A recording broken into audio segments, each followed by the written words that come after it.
Shabbat Shalom. Well, today is February 14th, the 27th of Shabbat. And the Torah portion this week is Mishpatim, which means judgments. A lot of people find this section kind of boring. I don't.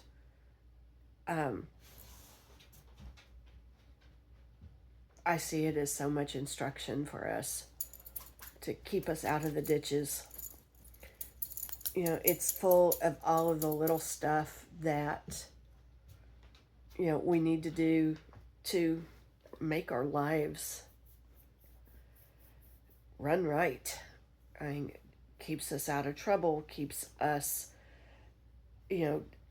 set apart to Him, just keeps us from hitting all of the speed bumps that we're bound to hit.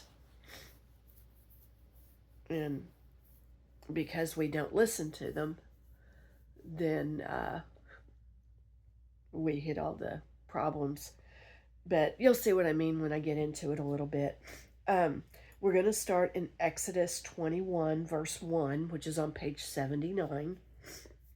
We're going to read through 24, verse 18. And then we're going to go to 2 Kings, chapter 12, verses 1 through 16, which is on 395 of the scripture.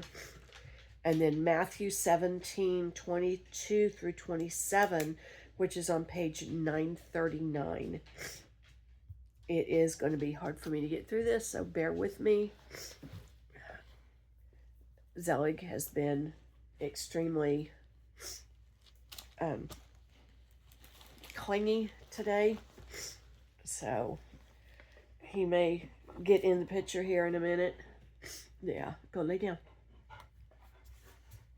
Okay, let's go ahead and start Mishpatim on Exodus 21, verse 1. These are the right rulings which you are to set before them. When you buy a Hebrew servant, he shall serve 6 years, and in the 7th he goes out free, for naught. If he comes in by himself, he goes out by himself. If he comes in married, then his wife shall go out with him. If the master has given him a wife, and she has borne him sons or daughters, the wife and her children are her master's, and he goes out by himself. And if the servant truly says, I love my master, my wife, and my children, let me not go out free, then the master shall bring him before Elohim, and shall bring him to the door, or to the doorpost, and his master shall pierce his ear with an awl, and he shall serve him forever. And when a man sells a daughter to be a female servant, she does not go out as the male servants do. If she is displeasing in the eyes of her master, who has engaged her to himself, then he shall let her be ransomed. He shall have no authority to sell her to a foreign people, because of him deceiving her. And if he has engaged her to his son, he is to do to her as is the right of daughters.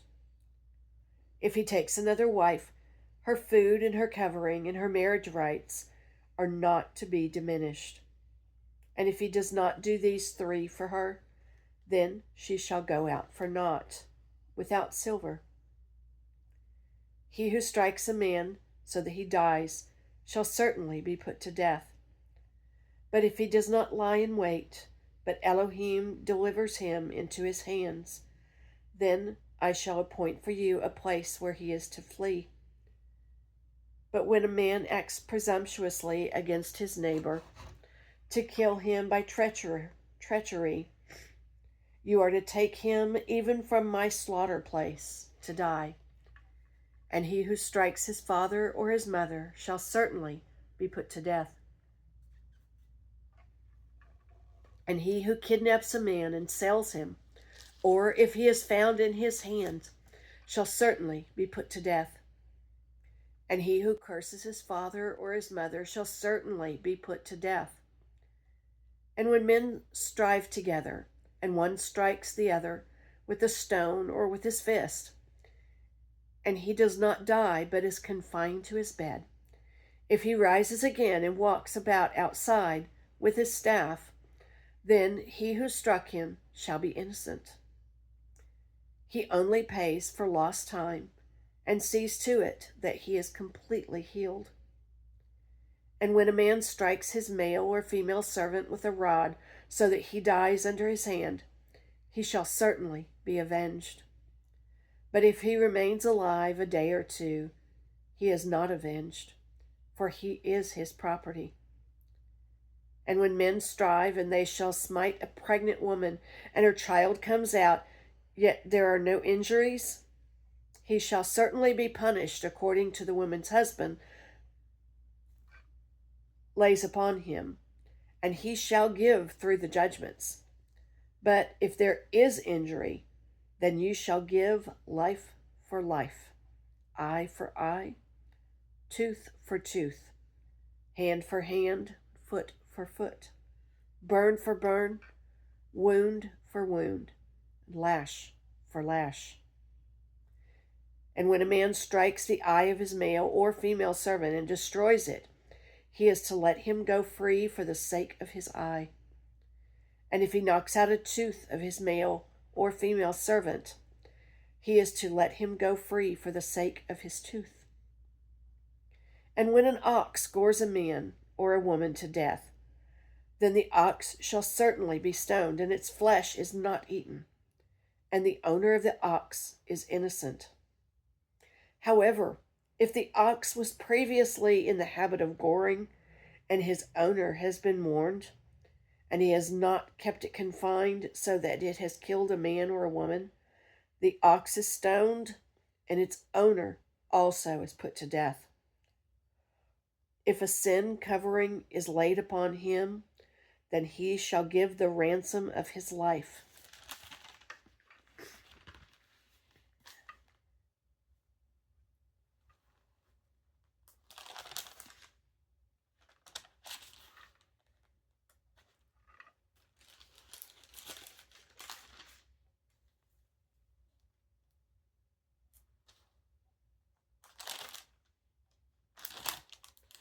Whatever is laid on him. Sorry, my pages stuck together. Whether it has gored a son or gored a daughter, according to this right ruling, it is done to him. If the ox gores a male or female servant, he is to give to their master 30 shekels of silver, and the ox is stoned. And when a man opens a pit, or if a man digs a pit and does not cover it, and an ox or a donkey fall into it, the owner of the pit is to repay. He is to give silver to his owner, and the dead beast is his. And when the ox of a man smites the ox of his neighbors, and it dies, then they shall sell the live ox and divide the silver from it, and also divide the dead ox. Or, if it was known that the ox was previously in the habit of goring, and its owner had not kept it confined, he shall certainly repay ox for ox, while the dead beast is his. When a man steals an ox or a sheep and shall slaughter it or sell it, he repays 5 cattle for an ox and 4 sheep for a sheep. If the thief is found breaking in, and he is struck so that he dies, there is no guilt for his bloodshed. If the sun has risen on him, there is guilt for his bloodshed. He shall certainly repay. If he has not the means, then he shall be sold for his theft. If the thief is indeed found alive in his hand, whether it is an ox or a donkey or a sheep, he repays double. When a man lets a field or a vineyard be grazed bare, and lets loose his livestock, and it feeds on another man's field, he repays from the best of his own field and the best of his own vineyards.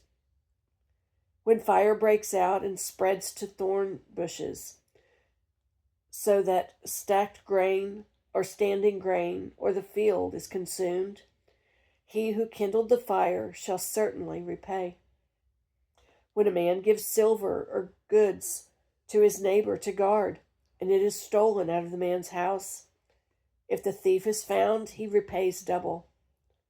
If the thief is not found, then the master of the house shall be brought before Elohim to see whether he has put his hand into his neighbor's goods. For every matter of transgression, for ox, for donkey, for sheep, for garment, or whatever is lost, which another claims to be his, let the matter of them both come before Elohim. And whoever Elohim declares wrong pays double to his neighbor. When a man gives to his neighbor a donkey or ox or sheep or any beast to watch over it, and it dies or is injured or is driven away while no one is looking, let the oath of Yahweh be between them both, that he has not put his hand onto his neighbor's goods. And the owner of it shall accept that, and he does not repay. But if it is indeed stolen from him, he repays to its owner. If it is torn to pieces, then let him bring it for evidence. He does not repay what is torn. And when a man borrows from his neighbor, and it is injured or dies, while the owner of it is not present, he shall certainly repay. But if the owner was with it, he does not repay. If he was hired, he is entitled to his hire. And when a man entices a maiden who is not engaged and lies with her, he shall certainly pay the bride price for her to be his wife. If her father absolutely refuses to give her to him, he pays according to the bride price of maidens. Do not allow a practicer of witchcraft to live. Anyone lying with a beast shall certainly be put to death. He who slaughters to an Elohim, except to Yahweh only, is put under the ban. Do not tread down a sojourner or oppress him, for you were sojourners in the land of Mitzrayim. Do not afflict any widow or fatherless child. If you do afflict them at all, if they cry out to me at all, I shall certainly hear their cry. And my wrath shall burn, and I shall kill you with the sword. Your wives shall be widows, and your children fatherless. If you do lend silver to any of my people, the poor among you, you are not to be like the ones that lend on interest to him. Do not lay interest on him. If you take your neighbor's garment as a pledge at all, you are to return it to him before the sun goes down. For that is his only covering. It is his garment for his skin. What does he sleep in? And it shall be that when he cries out to me, I shall hear, for I show favor. Do not revile an Elohim, nor curse a ruler of your people. Do not delay giving your harvest and your vintage. Give me the firstborn of your sons. Likewise, you are to do with your oxen, with your sheep. It is to be with its mother for 7 days. On the 8th day, you give it to me. And you are set apart men to me. And you do not eat any meat which is torn to pieces in the field. You throw it to the dogs. Do not bring a false report. Do not put your hand with the wrong, to be a malicious witness. Do not follow a crowd to do evil, nor bear false witness in the strife, so as to turn aside after many, to turn aside what is right. And do not favor a poor man in his strife. When you meet your enemy's ox, or his donkey going astray, you shall certainly return it to him. When you see the donkey of him who hates you lying under a burden, you shall refrain from leaving it to him. You shall certainly help him. Do not turn aside the right ruling of your poor in his strife. Keep yourself far from a false matter, and do not kill the innocent and the righteous, for I do not declare the wrong right. And do not take a bribe, for a bribe blinds the seeing one and twists the words of the righteous. And do not oppress a sojourner, as you yourselves know the heart of a sojourner, because you were sojourners in the land of Mitzrayim. And for 6 years you are to sow your land, and you shall gather its increase.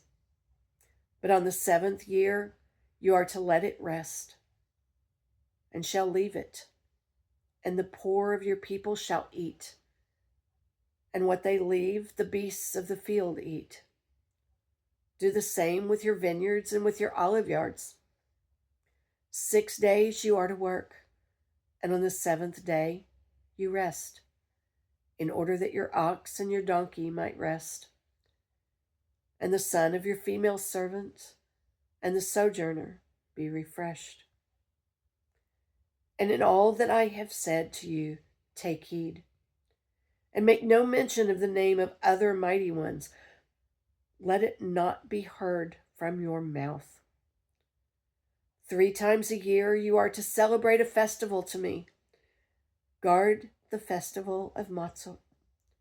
7 days you eat unleavened bread, as I commanded you at the time appointed in the new moon of Abib. For in it you came out of Mitzrayim. And do not appear before me empty-handed.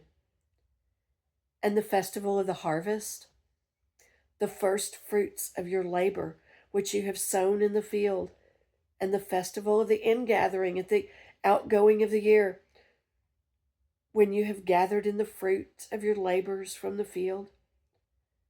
3 times in the year, all your males are to appear before the Master Yeshua.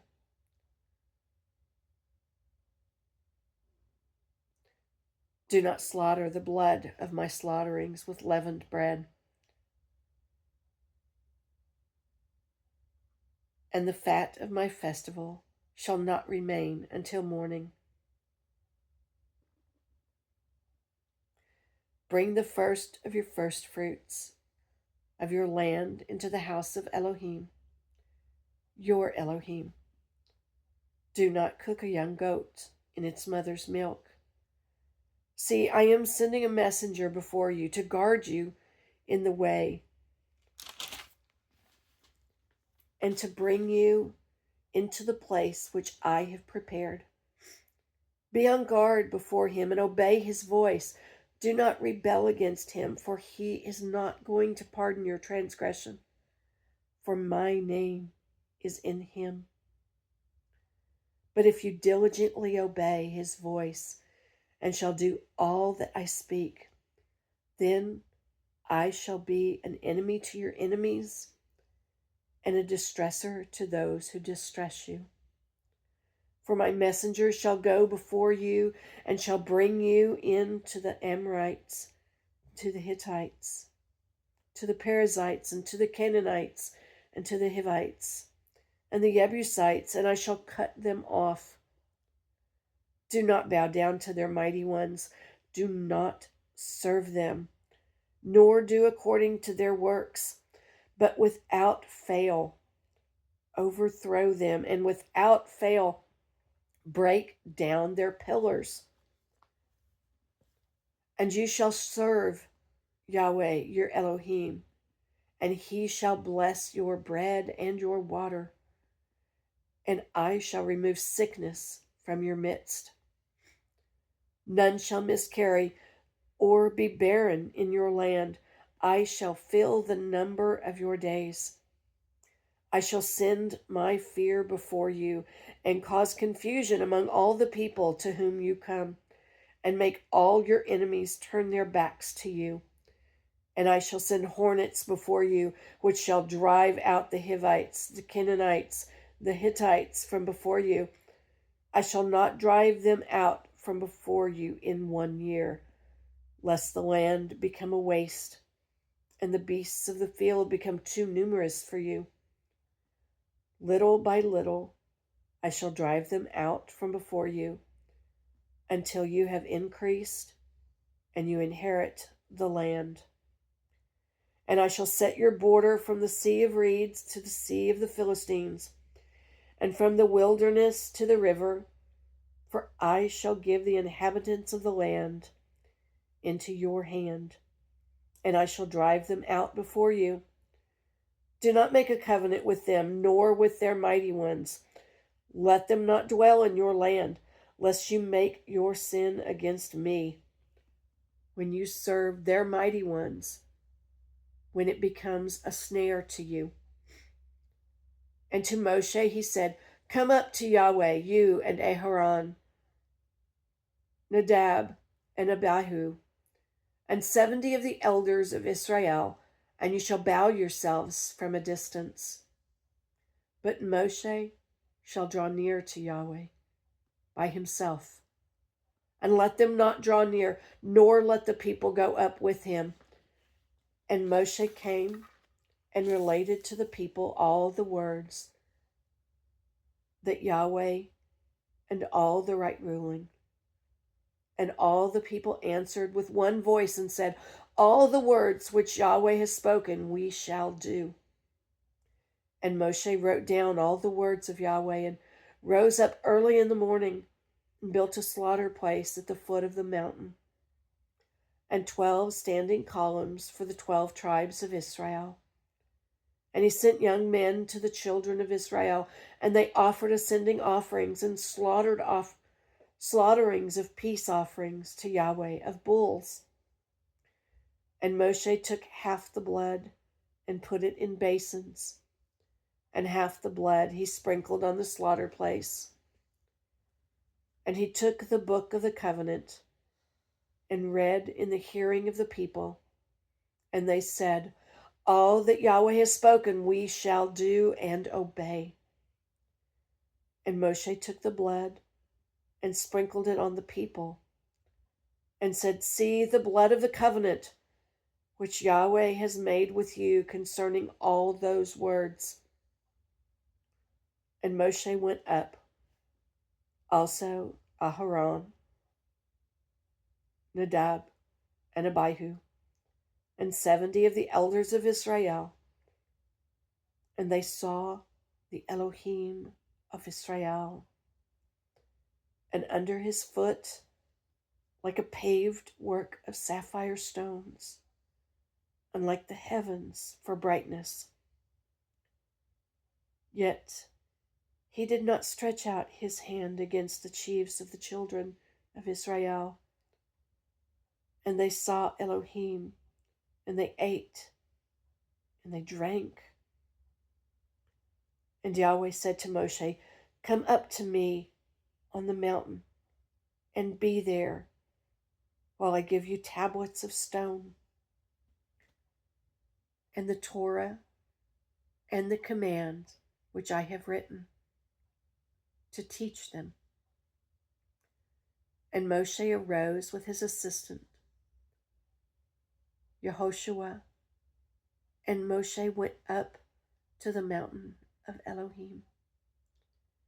And he said to the elders, Wait here for us until we come back to you. And see, Aharon and Hur are with you. Whoever has matters, let him go to them. And Moshe went up into the mountain, and a cloud covered the mountain, and the esteem of Yahweh dwelt on the mountain Sinai. And the cloud covered it for 6 days. And on the 7th day, he called to Moshe out of the midst of the cloud. And the appearance of the esteem of Yahweh was like a consuming fire on the top of the mountain before the eyes of the children of Israel.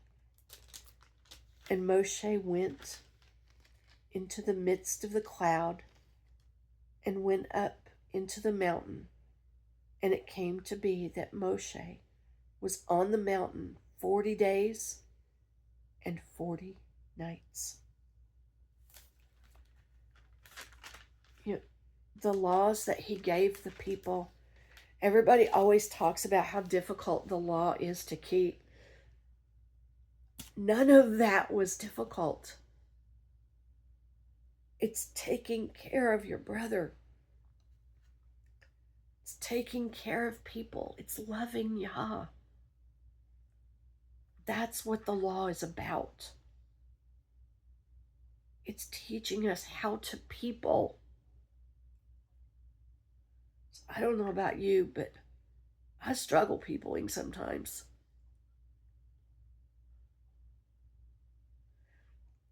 But he gives us a map to guide our way so that we get it right. Because, man, I love my brothers and my sisters. I know they're not perfect, but I know how to deal with it because the word tells me. The word tells me if I have a problem with one of my brothers or one of my sisters, I go to them and I work it out. That's a whole lot better than what I used to do. What I used to do is get mad, cuss, scream, how bad they hurt me, tell everybody in the world how bad they hurt me, and then run away because I was hurt. You know, T always says all problems are communication problems. Yah is teaching us here how to communicate, how to take care of our brothers, our sisters, our family, the people under our roof, the ones that we're responsible for. He tells us exactly how to do it. That doesn't sound difficult to me at all. That sounds like he's just printing me out a roadmap.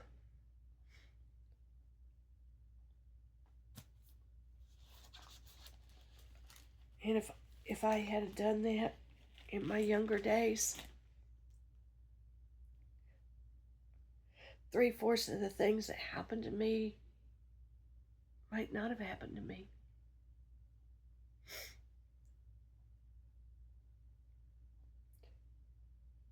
People who hurt me, I might have been able to work it out with them instead of spending a lifetime of misery, just convinced that they were just evil people who wanted to hurt people.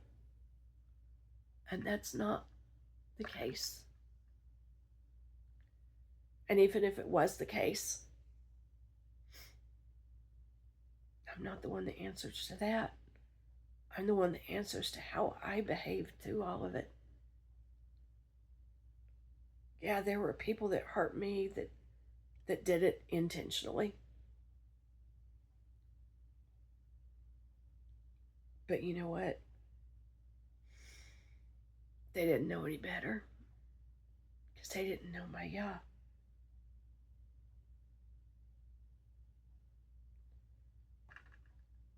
Everything I went through had a purpose. It's brought me to where I am today. It's brought me to a point of healing. It's brought me to a point of forgiveness.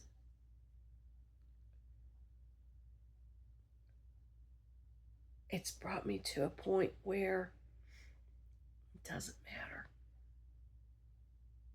Not that they didn't hurt me, they did. Doesn't mean I have to ever let them do it again. I can forgive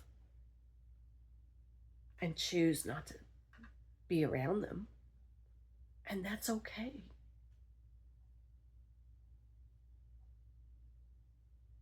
But forgiveness is the key. The day I forgave my mother, the day I forgave my father, that was the day I started finding how much Yah actually loved me and how precious I was to him. He wanted to cover me in that peace. But it took me letting go of the anger and the bitterness for me to be able to grab hold of it. Because, man, if your hands are full, you can't take what's new.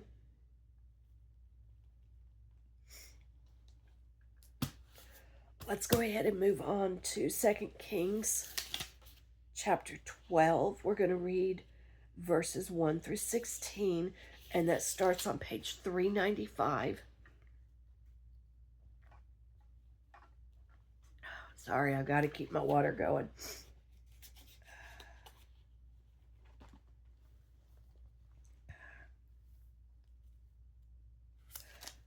Jehoash began to reign in the 7th year of Jehu, and he reigned 40 years in Jerusalem.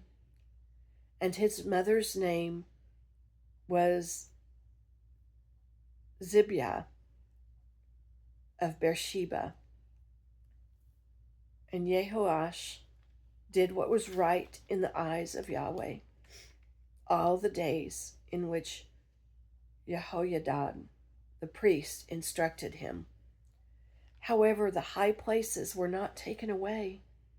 The people still slaughtered and burned incense on the high places, and Jehoash said to the priests, all the silver of the set-apart gifts that are brought into the house of Yahweh, the silver coming over, each man's assessment silver, all the silver that a man purposes in his heart to bring into the house of Yahweh, let the priests take for themselves, each from his friend, and let them strengthen the breaches of the house wherever there is a breach. And it came to be by the 23rd year of sovereign Jehoash that the priests had not strengthened the breaches of the house. And sovereign Jehoash called Jehoiada the priest and the other priests and said to them, why have you not strengthened the breaches of the house? And now do not take any more silver from your friends, but give it for the breaches of the house. And the priests agreed that they would neither receive any more silver from the people, nor strengthen the breaches of the house. And Jehoiada the priest took the chest and bored a hole in the lid and set it beside the slaughter place to the right side of one, as one comes into the house of Yah. And the priests who guarded the door put there all the silver that was brought into the house of Yahweh. And it came to be, whenever they saw that there was much silver in the chest,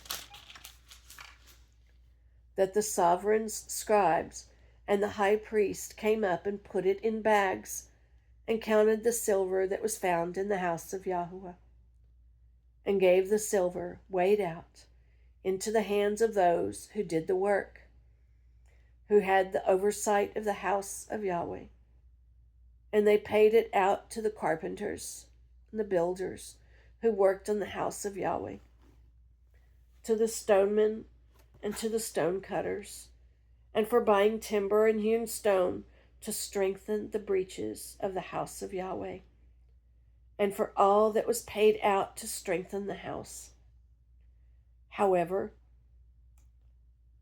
there were not made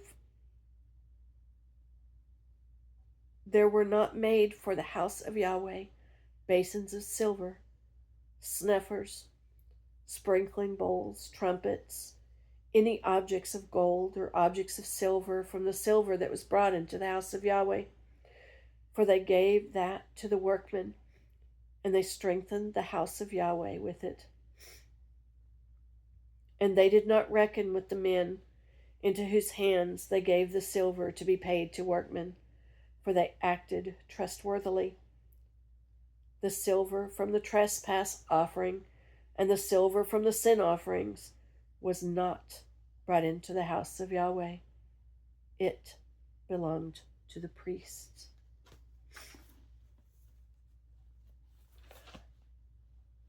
We're going to move to Matthew 17, verses 22 through 27.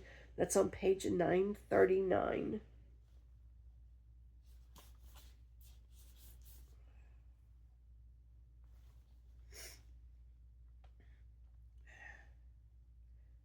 And while they were staying in Galilee, Yeshua said to them, "The son of Adam is about to be delivered up into the hands of men, and they shall kill him.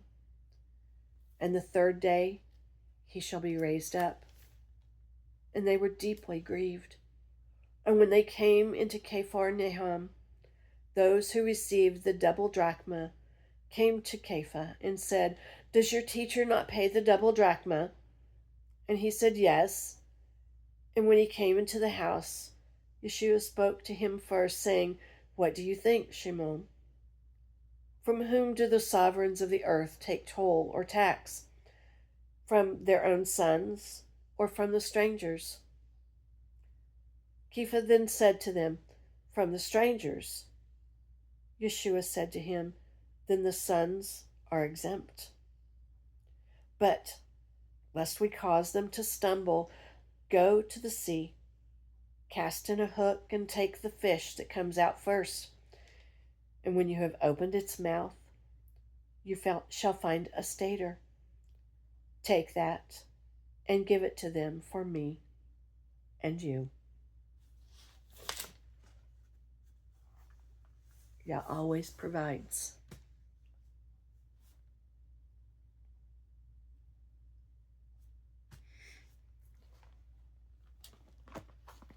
I hope you guys have a wonderful week. Remember to love on yourself some. I think we all do that way less than we should. You know, the world calls today Valentine's Day, a day that we're supposed to show people how much we love them.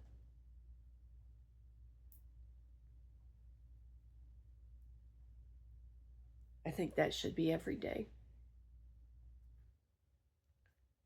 You should always share with people how much you love them, how much they mean to you. None of us are guaranteed tomorrow.